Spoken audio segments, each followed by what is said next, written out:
what happened to the accusers after the witch trials?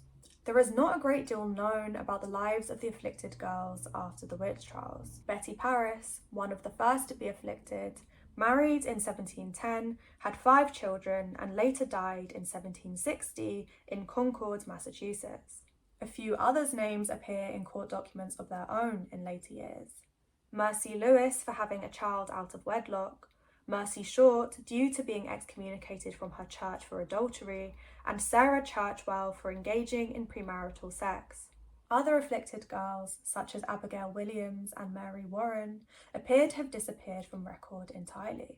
Unfortunately, it is very common for historians to find that women have been lost track of in historical records. At the age of 12 years old, Ann Putnam Jr. was the most active accuser during the Salem witch trials. She gave dispositions against 24 people, and her name appears on the indictments of 9 individuals, 5 of whom were executed. In 1706, at age 27, records show that she had wanted to join her local church.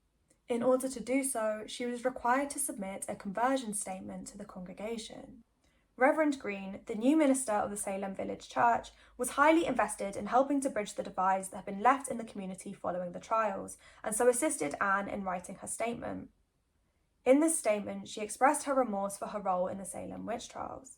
She stated that her behaviour had been a great delusion of Satan, essentially blaming her behaviour on the influence of the devil. In this sense, while she did apologise, she didn't actually take responsibility onto herself for her accusations. This is the only documentation of any of the afflicted publicly acknowledging their role in the Salem witch trials after the events had occurred. She did not marry and died of unknown causes 9 years later.